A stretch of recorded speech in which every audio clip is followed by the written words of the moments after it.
ओकारं बिन्दुसंयुक्तं नित्यं ध्यायन्ति योगिनः कामदं मोक्षदं चैव ओंकाराय नमो नमः। अर्हमित्यक्षरं ब्रह्म वाचकं परमेष्ठिनः सिद्धचक्रस्य सद्बीजं सर्वतः प्रणमाम्यहम्। तीन लोक में चार हैं मंगल शरण व श्रेष्ठ अरहत सिद्ध व साधुगण धर्म जैन जग ज्येष्ठ।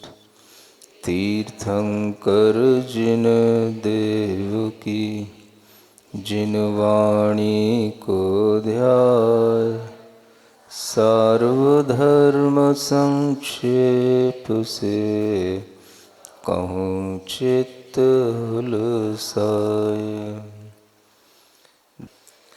आगे है चौथा छंद पढ़ना है। दोष 18 रहित देव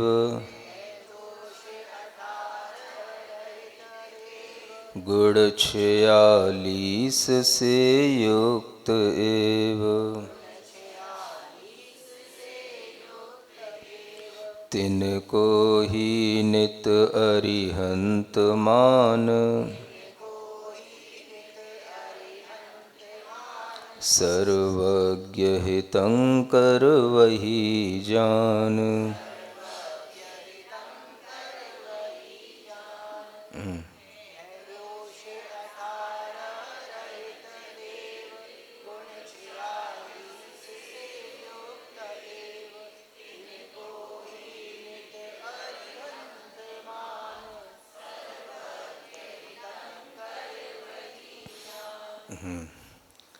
कल आपने सुना था तत्व कितने होते हैं? 3। सबको याद हो गया है। और उन 3 तत्वों के नाम क्या हैं? देव, शास्त्र और गुरु। अब हम थोड़ा सा देव का स्वरूप समझते हैं, देव क्या कहलाते हैं। इसके लिए यह छंद यहाँ पर है कि दुनिया में लोग बहुत से देव मानते हैं और बहुत से दुनिया में देव हैं, वह भी रहें, क्योंकि जब तक बहुत से नहीं होंगे तब तक एक को कैसे खोजा जाएगा।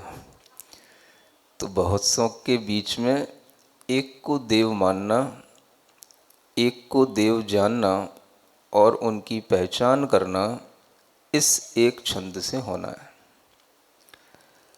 तो देव के लिए सबसे पहले जो बात कही गई है, जो दोष 18 रहित देव,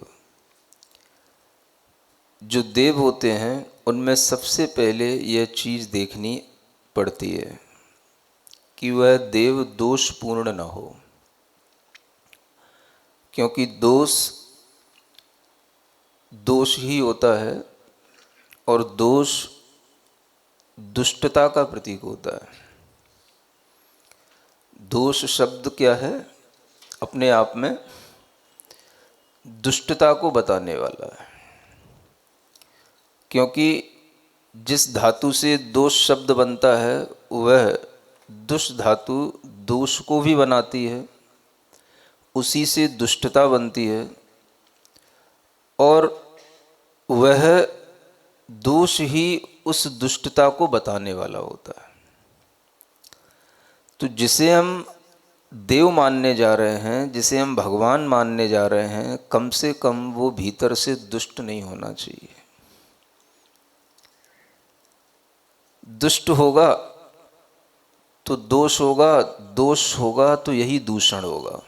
तो हमारे लिए कोई भी चीज़ जब खरीदनी होती है, देखनी होती है, उसे हम अपनी श्रद्धा का भी विषय बनाते हैं। संसार में जब बहुत सारी चीज़ों के बीच में किसी एक चीज़ को हम जब आइडेंटिफाई करते हैं तो उसके लिए भी कुछ ना कुछ उसकी प्योरिटी देखी जाती है ना, उसके विषय में कुछ ना कुछ जानकारी रखी जाती है, और वो जानकारी एक सामान्य सी भी इतनी हो सकती है और इतनी ही पर्याप्त हो सकती है जो यहाँ पर बताई जा रही है एक छोटी सी लाइन में, कि हम जिसे भगवान माने उसमें कोई दोष ना हो, है ना। हम किसी को भी स्वीकार करते हैं तो पहले ये देखते हैं कि इसमें कोई दोष नहीं होना चाहिए। बाजार में कोई चीज़ खरीदते हैं, लेते हैं, तो भाई इसमें कोई डिफेक्ट नहीं होना चाहिए। जो भी हम आइटम ले रहे हैं भाई ये कुछ दिन चलेगा, कुछ दिन तो चलेगा ना, तो हम कुछ उसकी एक ड्यूरेबिलिटी की गारंटी भी लेते हैं। तो हम इतना बड़ा डिसीजन लेने जा रहे हैं कि हमारे सामने सम्यक दर्शन की प्राप्ति के लिए एक वैद्य की हमें खोज करनी थी, और उस वैद्य को हमें सबसे पहले अपना सब कुछ अपनी श्रद्धा का विषय बनाना है। तो कम से कम उसके अंदर ये क्वालिटी तो होना एक कॉमन सेंस की चीज़ है कि उसमें दोष नहीं होना चाहिए। दूषित चीज़ें किसी के लिए हितकर नहीं होती। अगर खाने पीने की भी चीज़ें हैं तो उनको भी देखना पड़ता है, और उसको भी ये देखना पड़ता है कि भाई इसमें क्या क्या इसके इंग्रेडिएंट्स हैं, इसमें क्या मिला हुआ है, क्या इसकी एक्सपायरी डेट है। ये सब चीज़ें भी देख कर के ही हम किसी चीज़ का सेवन करते हैं, है ना। आपने बहुत अच्छा सुंदर भोजन बहुत मेहनत के साथ बनाया, और कहीं उसमें क्या कर दिया, मान लो एक कहीं उसमें बिस्की छोटी सी, मतलब ना के बराबर कहीं कोई कड़िका भी हो, बिस्की पॉइंट बराबर भी हो, सुई की नोक के बराबर भी हो, तो भी आप उस भोजन को करने से डरेंगे। क्या सुन रहे हो? कहीं जिस स्थान पर भोजन बना था, जिस भगोनी में भोजन रखा था, कोई भी चीज रखी थी, अगर उसके ऊपर से भी कहीं सर्प भी निकल गया हो, सुन रहे हो, हाँ, तो कहीं कुछ छोड़ तो नहीं गया उसमें तो भी डर लगेगा, तो आप रिस्क नहीं लेना चाहेंगे। भाई दाल तो फिर भी मिल जाएगी, लेकिन जान फिर नहीं मिलेगी। तो अगर कहीं दूषण की तनिक भी संभावना होती है तो हम उस चीज से अपने आप को बचा लेते हैं। इसको कहते हैं दोष। तो उस तरह के दोषों की संभावनाएं जहां पर होंगी, कम से कम पहला डिसीजन हमारा यह होना चाहिए, वो हमारे भगवान का स्वरूप नहीं हो सकता, वो हमारे लिए देव नहीं हो सकते, वो हमारे श्रद्धेय नहीं हो सकते। इतनी सिंपल सी कॉमन सेंस की बात बताई कि भाई अगर देव कोई होगा तो वह होगा जो 18 दोषों से रहित होगा। बस 18 की जगह 20 भी दोष हो जाएं, 18 की जगह 8 भी रह जाएं, कोई बात नहीं, क्योंकि दोष अगर कोई भी 8 भी कम हो गए तो सभी कम हो जाएंगे। जहां एक भी दोष होता है वहां 20 होते हैं। और अगर आप ये देखेंगे कि अगर उनमें से कोई 8 भी नहीं है तो 18 भी नहीं है, 80 भी नहीं है। ये 18 तो एक गिनती के लिए, सामान्य से समझाने के लिए, क्योंकि एक दोष भी अनेक दोषों के साथ रहता है। मानो हमको नींद आती है, सुन रहे हो, जब नींद आती है तो नींद में हमें अपना होश नहीं रहता। सुन रहे हो, हम अपनी बात कर रहे हैं, आपकी भी बात कर रहे हैं, सबका स्वभाव है ना।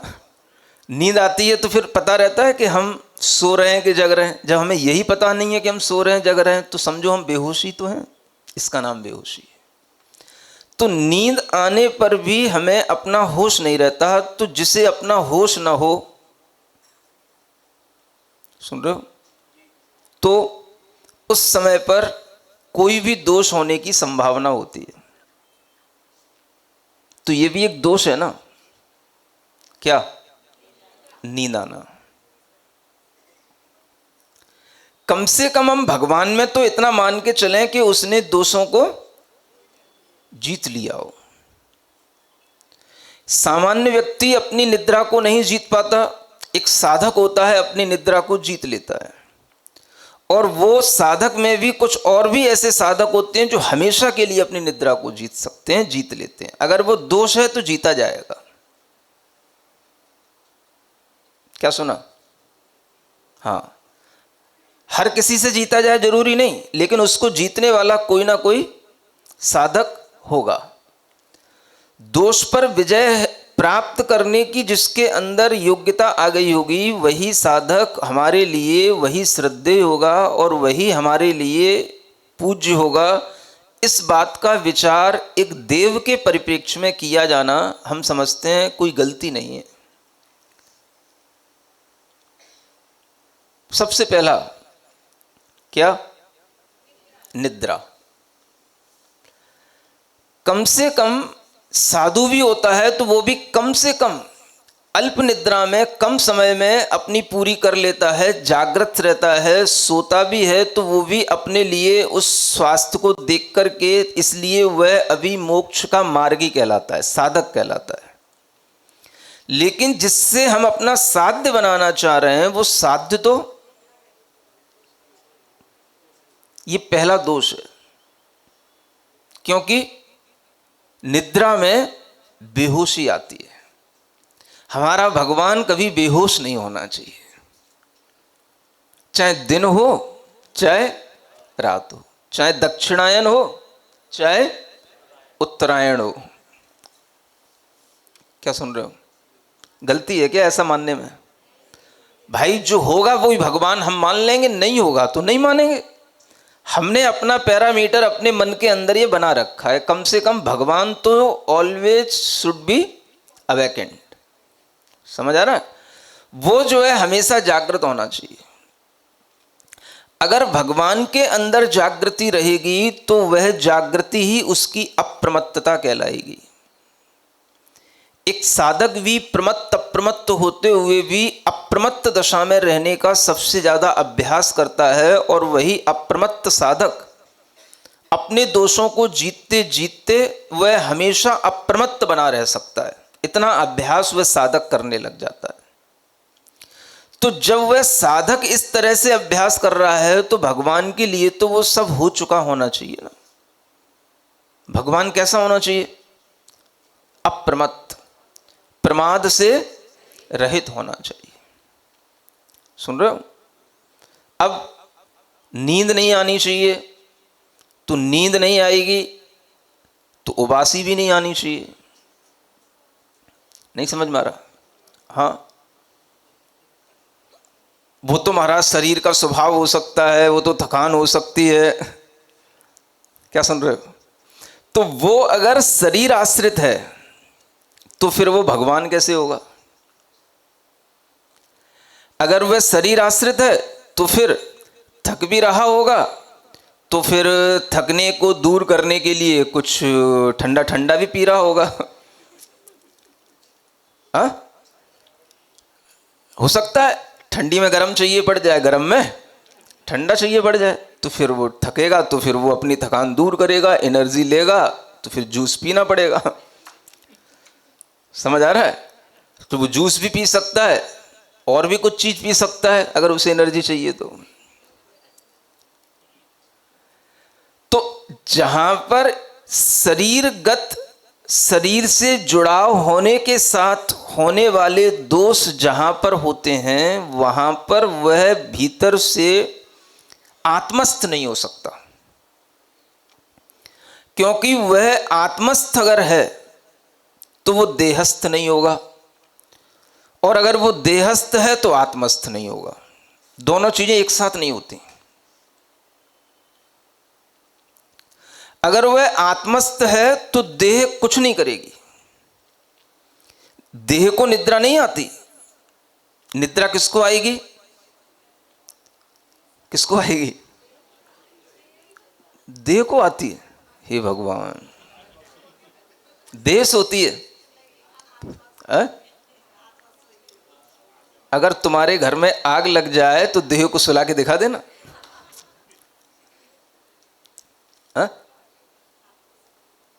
क्या समझ में आ रहा है?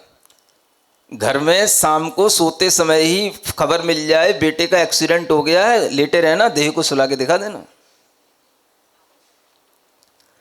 तो आत्मा के लिए ये थकान होती है, दुख का अनुभव आत्मा करती है। उस दुख को दूर करने के लिए वह उस थकान को मिटाती है और उसके लिए उसे निद्रा लेनी पड़ती है।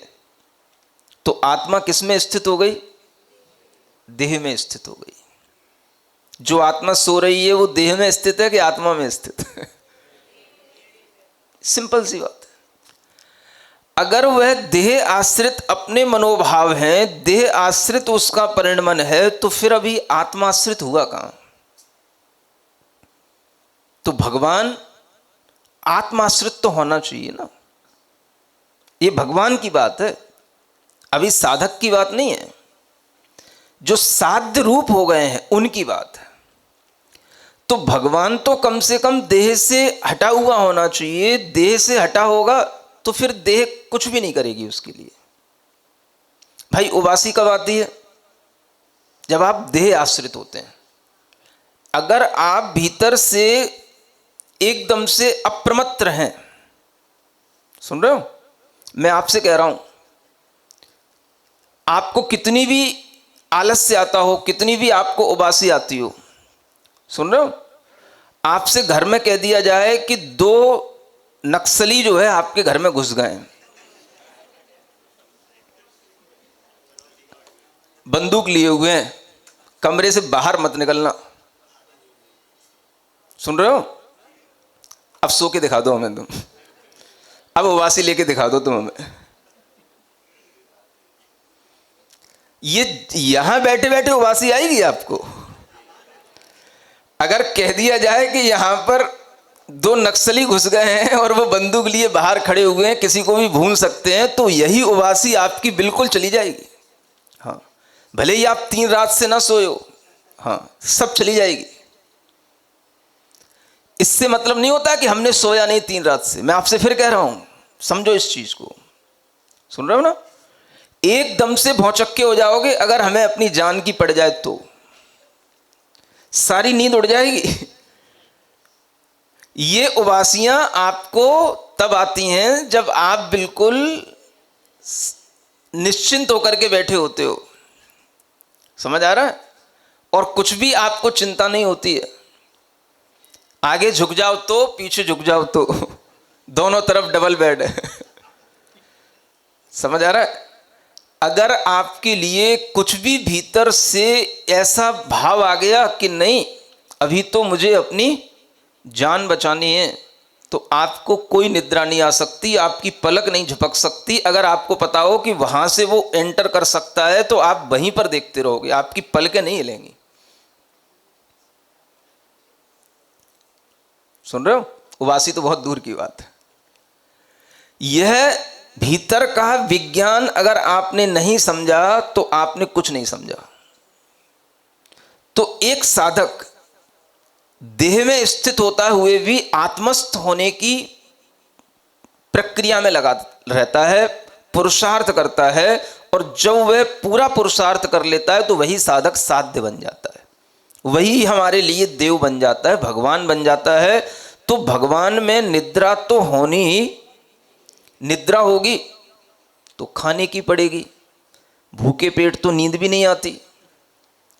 जब भगवान को भी खाना पड़ेगा, पीना पड़ेगा, निद्रा लेनी पड़ेगी, तो फिर खाना पीना पड़ेगा, तो फिर ये भी देखना पड़ेगा कि भाई क्या खाना क्या नहीं खाना। हर मौसम में फिर अलग अलग चाहिए। कहीं थोड़ा सा बिगड़ गया तो फिर रोग भी हो जाएंगे। क्या सुन रहे हो? तो सब चीजें कहां से शुरू हो रही हैं? मुझे तो ऐसा लगता है सारे दोष कहां से शुरू होते हैं? निद्रा से। आपके लिए वो निद्रा दोष हरी भी हो सकती है, क्योंकि आयुर्वेद में ये कहा गया है, सर्व दोष हरी निद्रा। हाँ हाँ, तो सब दोषों का हरण भी करने वाली है निद्रा। लेकिन वो किन के लिए? वो कॉमन लेमैन के लिए है। ये सब चीजें तो उनके लिए है जिनकी कोई साधना नहीं है।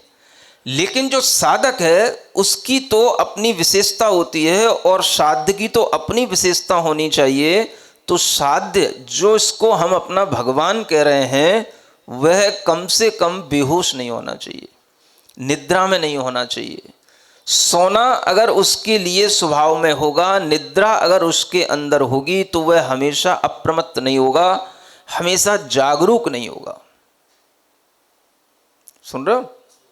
अब ये बात अलग है कि भाई हमसे तो अच्छा ही है, अब ऐसा कंप्रोमाइज करना हो तो फिर आप जानो। नहीं समझ में आ रहा है? कोई कि भाई हमसे तो अच्छे ही हैं, हम तो दिन भर सोते रहते हैं, वो कम से कम दिन में नहीं सोता हमारा भगवान। समझ आ रहा है? या हम दिन भर सोकर के भी इतना जागरूक नहीं रह पाते, वो जागरूक हैं। ये सब आपकी अपनी कोई भी तरह की तर्कशीलता हो सकती है, लेकिन दोष तो दोष होता है, और दोष को भगवान में स्वीकार करना ये भक्त का निर्दोषपना नहीं हो सकता। समझ में आ रहा है? हाँ। तो सबसे बड़ी बात ये सिखाई गई, ये श्रावक भी देखो कितना ज्ञानवान गुणवान होता है जो अपने ऐसे आराध्य को भगवान मानता है, जिसके अंदर ये दोष न हो। सोना एक दोष है। आप सो गए, बेहोश हो गए, आप जागरूक नहीं हैं। अगर भगवान ही जागरूक नहीं है तो दुनिया में फिर कौन जागरूक होगा? जो जागरूक नहीं होता है वह हमेशा कोई ना कोई रोग से भी घिरा रहता है। जागरूक रहोगे तो आप रोगों से रहित रहोगे। रोग जो होते हैं वो जब आते हैं तो वो आपके लिए निद्रा अधिक लाते हैं। आपको बुखार आ जाए, आपको हमेशा पड़े रहने की पड़ेगी, सोते रहने की पड़ेगी। आपको जुकाम हो जाए, आपको हमेशा सोते रहने का मन पड़ेगा, लेटे रहने का मन पड़ेगा। जो जागरूक रहेगा वह निरामय होगा। सुन रहे हो? जागरूको निरामय, शायद सहस्रनाम में ये वचन आते हैं भगवान की स्तुति करते हुए। भगवान कैसे हैं? जागरूक हैं। सहस्रनाम में भी कई चीजें ऐसी लिखी हुई हैं, कभी बताऊंगा, कि जैसे वो एक दूसरे से कनेक्टेड हैं। ऐसा नहीं है कि भगवान का नाम है फिट हो गया छंद में, ऐसा नहीं है। जागरूको निरामय माने जो जागरूक होगा वो निरामय होगा। निरामय माने रोग रहित होगा। क्या सुन रहे हो? सोने वाला रोग सहित होता है, कुछ ना कुछ रोग है। स्वस्थ भी सोता है, रोगी उससे ज्यादा सोता है। तो सोने वाला तो और ज्यादा रोगी हो गया ना। अगर आपसे कहा जाए कि आप 24 घंटे में 22 घंटे सोते हो तो आप स्वस्थ नहीं कहलाओगे। अगर आपकी उम्र के हिसाब से आपको 6 घंटा सोना चाहिए, आप 8 घंटे भी सो रहे हो तो भी आपको स्वस्थ नहीं कहा जाएगा। तो आयुर्वेद में तो अगर आपके लिए 6 घंटे की नींद पर्याप्त है तो आप 8 घंटा इस उम्र में सो रहे हो तो भी आप रोगी हो। सुन रहे हो? एक सामान्य से 30 वर्ष के ऊपर की उम्र के लिए लोगों के लिए 6 घंटे की नींद पर्याप्त होती है।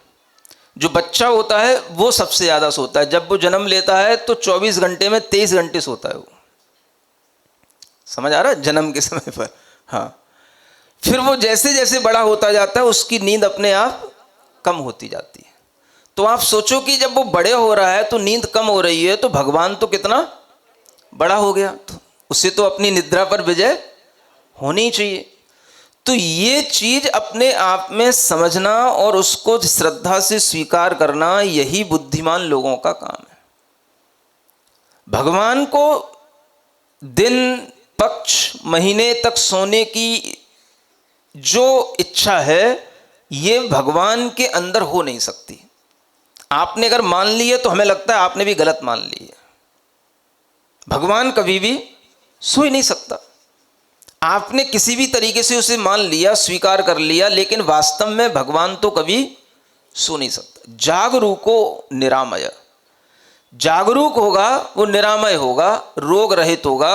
क्योंकि जागरूक अवस्था में ही, अप्रमत्त अवस्था में ही आप बहुत समय तक रुक सकते हो। निरामय होकर के आप बहुत देर तक बैठे रह सकते हो, अप्रमत्त रह सकते हो।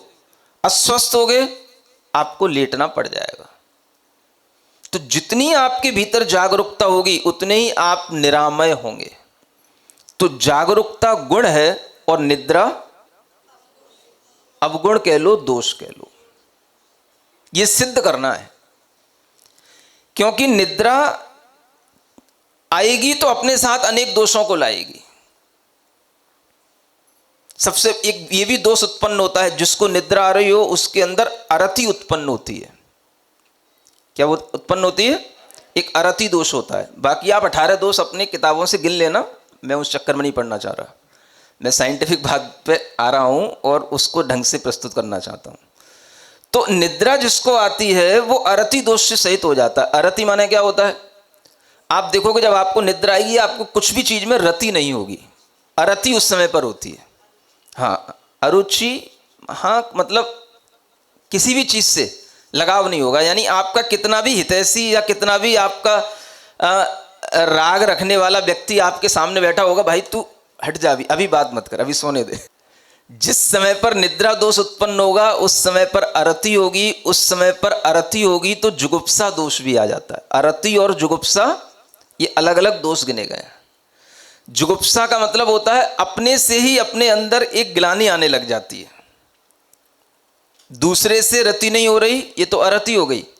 और अपने को अपने ही अंदर कुछ नहीं अच्छा लग रहा, अपने को अपने ही अंदर से एक जुगुप्सा आ जाती है, हटने की भावना आ जाती है, सब हटाओ, सबसे घृणा की भावना आ जाती है, वो जुगुप्सा कहलाती है, दूसरे से हटना। सुन रहे हो? तो ये भी दोष आ जाएगा।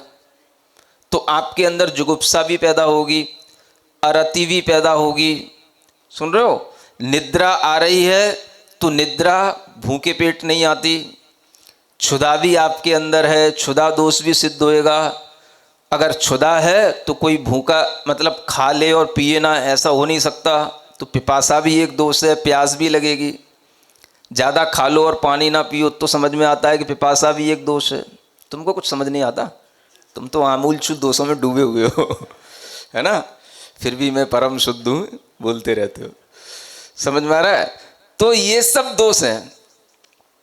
अब जिसके लिए क्षुधा होगी, पिपासा होगी, जिसका जीवन उसके आश्रित होगा, निद्रा भी ले रहा होगा, तो धीरे धीरे अगर निद्रा कम हो रही है तो क्यों कम हो रही है भाई? बुढ़ापा आ रहा है। समझ में आ रहा है? बूढ़े आदमी को नींद आती है? हाँ, कम आती है, तो वो ना सोता है ना सोने देता है तो कम से कम वह ये तो सिद्ध हो रहा है कि वो बूढ़ा हो रहा है। तो बूढ़ा होना भी एक दोष है। नहीं समझ में आ रहा है? वो सब दोष किससे जुड़े हैं? निद्रा से, है ना? बूढ़ा होगा तो फिर मरेगा भी, तो मृत्यु भी होगी उसकी। बुढ़ापे में होगा तो रोग भी उसके लिए पैदा होंगे, तो ये भी एक दोष है, वो रोगी भी होगा, है ना? रोगी होगा, उसके लिए बुढ़ापा आएगा तो बुढ़ापे की अति भी होगी, वो मृत्यु के साथ होगी, तो मृत्यु भी एक उसके साथ जुड़ गई। क्या सुन रहे हो? कितनी चीज जुड़ गई? क्षुधा, पिपासा, बुढ़ापा, रोग, हाँ अभी आ रहे हैं, हाँ मृत्यु जुड़ गई। मृत्यु है तो जन्म भी जुड़ गया, तो अगला जन्म भी होगा, तो फिर भगवान का आएगा जो मरेगा, फिर अगला जन्म भी लेगा, बुढ़ापा भी आएगा, तो एक कॉमन मैन हो गया ना। तो फिर उसके अंदर ये सब जो दोष की श्रृंखला बन गई, ये सब दोष हैं, ये अपने आप सिद्ध हो गया। नहीं समझ में आया? क्षुधा भी दोष है, तुम्हें भले ही ना लगे, लेकिन दोष है। समझ आ रहा है? इसीलिए आपको समझ में आएगा कि साधक लोग भी क्षुधा को जीतते हैं। पिपासा भी दोष है, बुढ़ापा भी दोष है ना? रोगों का होना भी दोष है ना? मृत्यु होना भी दोष है, जन्म होना भी दोष है। और जिसके अंदर ये दोष होंगे वो एक सामान्य व्यक्ति होगा, तो फिर उसके लिए ये तो शरीरगत अनेक दोष हो गए। अब मानसिक अनेक दोष होते हैं, जैसे अरति है, ये मानसिक दोष है, जुगुप्सा है, मानसिक दोष है। जब आपके अंदर किसी चीज के लिए अरति होगी, जुगुप्सा होगी, तो आपके अंदर इसके विपरीत भी सब कुछ होगा। है ना। फिर आप सामान्य व्यक्तियों को देख करके, हो सकता है कि जब आपने ये चीजें नहीं जीत पाई, कोई दूसरा जीत ले, तो आपके अंदर एक विस्मय भी उत्पन्न होगा। भाई मैंने नहीं जीत पाया, दूसरे ने जीत लिया, तो आपके अंदर विस्मय उत्पन्न होगा। तो आप कहीं ना कहीं दूसरे से कमतर हैं, तो ये भी आपके अंदर फीलिंग इसी से आएगी जब आपके अंदर विस्मय हो रहा होगा। सुन रहे हो? तो ये भी एक दोष है। भगवान तो कम से कम कैसा होना चाहिए? समभाव में होना चाहिए। इतना तो अपन मतलब भगवान से इतनी तो एक्सपेक्टेशन रख ही सकते हैं ना। भगवान कैसा होना चाहिए? सम होना चाहिए। शारीरिक दोषों से भी रहित सम होना चाहिए और मानसिक दोषों से भी रहित होना चाहिए। तो ये जो भगवान के लिए सोच है, यही सोच बुद्धिमान लोगों की सोच है। अब इसमें कहो कि तुम्हारा भगवान हमारा भगवान, ये कोई मतलब नहीं होता। यहां कोई तुम्हारा हमारा नहीं कहा जा रहा। तुम्हारा भी हमारा है और हमारा भी तुम्हारा हो सकता है। अगर दोनों बुद्धिमान हो तो कोई दिक्कत नहीं है। नहीं समझ में आ रहा? तुम्हारा हमारा कोई चीज नहीं होती। ये सिर्फ और सिर्फ हमें भीतर के उसकी ये इंट्रिंसिक क्वालिटी देखनी है। तुम्हारा हमारा केवल उसके नाम पर आधारित है। मानो हमारे भी भगवान का नाम महावीर है, तुम्हारे भी भगवान का नाम महावीर है। नहीं समझ में आ रहा? अब हमें तुम्हारा पसंद नहीं आ रहा, तुम कहो तुम्हें हमारा पसंद नहीं आ रहा, तो हमें भी तुम्हारा पसंद नहीं आएगा। तुम हमारे मंदिर में नहीं जाते तो हम भी तुम्हारे मंदिर में ना जाएं। तो तुम्हें ये सीखना पड़ेगा, किसी ना किसी को ये समझना पड़ेगा कि भाई ये में तुम्हारा हमारा क्या होता है। ये तुम्हारा हमारा उन अज्ञानी लोगों के लिए है, उन बाल बुद्धि वाले बच्चों की ये बातें हैं जिन्हें पता नहीं कि भगवान की क्वालिटी क्या होती है। हम अगर क्वालिटी की बात करेंगे तो तुम्हारा हमारा मंदिर, तुम्हारा हमारा भगवान से क्या मतलब? नाम एक सा हो भी जाए तो उससे क्या होना है? हमारे भी भगवान का नाम महावीर है, आपके भी भगवान का नाम महावीर है। हमारे भी भगवान का नाम राम है, आपके भी भगवान का नाम राम है। हमारे भी भगवान का नाम शिव है, आपके भी भगवान का नाम शिव है। तुम्हारा हमारा क्या होता है? नाम से क्या होता है? नहीं समझ में आया? शिव मार्ग तो हम भी बोलते हैं ना, शिव शंकर तो हम भी बोलते हैं ना। तो भगवान तो हमारे भी शंकर हैं, आपके भी शंकर हैं। अब ये हमारे तुम्हारे कहां से हो गए? हमें भगवान की क्वालिटी देखना है तो कोई नाम से मतलब नहीं, कोई हमें उनके रूप से मतलब नहीं। हमें किससे मतलब है? दोष रहित होने से मतलब है। गुड़ तो और चलो हम बाद में बात करेंगे। नहीं समझ में आ रहा? अभी गुड़ की बात अलग है। दोष रहित होना अलग चीज है और गुणों पर ध्यान देना अलग चीज है। समझ में आ रहा है ना? तो हमने एक आतंकी पकड़ा, कौन सा? निद्रा। उससे ये सब तार जुड़े हुए। तो निद्रा से ही कितने तार जुड़ गए? क्षुधा, पिपासा, बुढ़ापा, रोग, मृत्यु, जन्म, है ना। ये कम से कम तो 6 तो ये हो गए शारीरिक रूप से बड़े बड़े। समझ में आ रहा है? अब इसके अलावा मानसिक अनेक चीजें हो सकती हैं। अरति है ना। जिसको अरति होगी तो किसी से रति भी होगी। भाई तुझे अपनी नींद से रति हो रही, तभी तो हमसे अरति हो रही, तो नींद में भी क्या रति लेना? नहीं समझ में आ रहा है? तो किसी से रति भी होगी। तो रति है, अरति है, विस्मय है ना। और फिर जुगुप्सा है, मोह है, राग है, द्वेष है ना। ये सब चीजें भी होंगी। अब जिसके शरीर में ये सब दोष होंगे, उसके शरीर में और भी अनेक दोष होंगे। पसीना निकलेगा, थकान आएगी, समझ आ रहा है? ये सब भी दोष होंगे। तो जहां पर एक दोष आएगा वहां पर दोषों का समूह अपने आप इकट्ठा हो जाएगा और होता है। तो ये दोषों की आपस में चेन बनी हुई है। सुन रहे हो? और उसमें से एक सबसे बड़ा जो दोष हमें सबसे पहले भीतरी या बाहरी कह लो, वो समझ आया। वो क्या आया? निद्रा। तो निद्रा एक सामान्य व्यक्ति के लिए स्वस्थता का कारण तो हो सकती है, लेकिन निद्रा में व्यक्ति स्वस्थ नहीं हो सकता है। सुनो फिर क्या कह रहा हूं। निद्रा स्वस्थता का कारण हो सकती है, लेकिन निद्रालु व्यक्ति स्वस्थ नहीं है, यह हम कह सकेंगे। इसलिए आचार्यों ने कहा जो जागरूक है वो निरामय है, वो रोग रहित है। तो जागरूक की होने की जो शर्त है वही अप्रमत्तता को बताती है कि आप भीतर से भी सावधान हैं, अप्रमत्त हैं। इसलिए यह जो भीतरी विचारों की पद्धति जब जैन शास्त्रों में बताई जाती है, भीतरी भावों को नापा जाता है, तो गुणस्थानों के माध्यम से उन भावों को बताते हैं। तो 6वें गुणस्थान तक प्रमत्तता बताएगी। प्रमाद कहां तक है? 6वें गुणस्थान तक। तो 6वें गुणस्थान तक प्रमत्तता रहेगी। जैसे ही आपका लेवल अप्रमत्त में होने का हो जाएगा तो फिर आप 6वें गुणस्थान से ऊपर हो जाएंगे। यूं नहीं समझना कि गुणस्थान जब 6वें से ऊपर होगा तब अप्रमत्त होंगे। जब आप अप्रमत्त होंगे तो आपका गुणस्थान 6वें से ऊपर का कहलाएगा, 7वां। उसमें भी फिर और लेवल हैं, 8वां, 9वां, 10वां।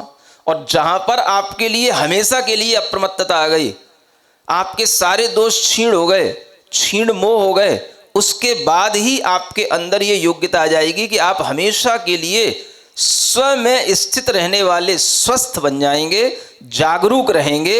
उन्हीं को हम अरिहंत भगवान कहेंगे। अरि का हनन कर लिया। जो हमारे ही शत्रु थे, निद्रा आदि, उन दोषों को हम पूरा जीत लिए, उनको समाप्त कर लिए। अरिहंत इसका नाम है। सुन रहे हो? ये विज्ञान है। अब बताओ इस विज्ञान में कौन सी तुम्हें कुतर्क करना है? ये विज्ञान बच्चों को पढ़ाओ। डायरेक्ट ये मत सिखाया करो बेटा उस मंदिर में नहीं जाना, इस मंदिर में नहीं जाना, ये तुम्हारे भगवान है, वो तुम्हारे भगवान है। ये सब चीजें आज के बच्चों के लिए एक गलत मानसिकता पैदा करती हैं। मैं आपको बता रहा हूं, बच्चों से कभी भी डायरेक्ट ये मत कहा करो, ये मत करो, ये करो। ये करने से ही वो आपके ऊपर नाराज होने लग जाते हैं।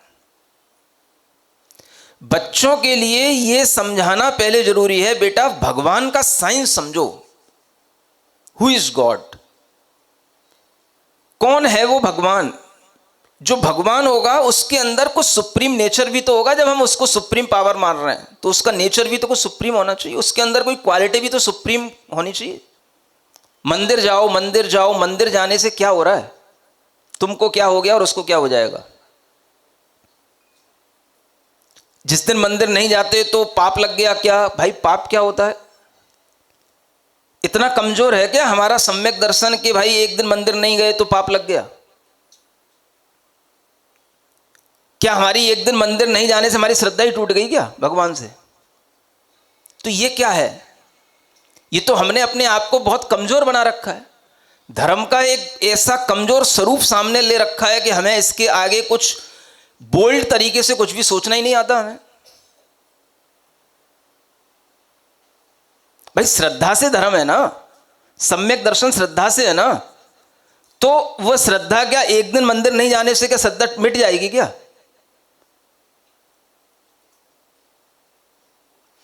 जा रहे हो अच्छी बात है, रोजाना जाओ, हम कहते हैं मंदिर में ही पड़े रहो, कोई दिक्कत नहीं है। लेकिन श्रद्धा से अगर संबंध है तो श्रद्धा भी तो देखो। तो वो श्रद्धा कहां से आएगी? श्रद्धा मंदिर जाने से नहीं आएगी, श्रद्धा ज्ञान से आएगी। इस ज्ञान से आएगी, नई छेड़ाला पढ़ने से आएगी, रत्नकरण श्राप का चार पढ़ने से आएगी, और किसी को पढ़ने से नहीं आएगी। ये सब स्वरूप वहां पर डिसाइड किए गए हैं। इसलिए यह समझना जरूरी है कि देव का जो ये तत्व है, ये देव तत्व हमारे लिए कितना इंपॉर्टेंट है।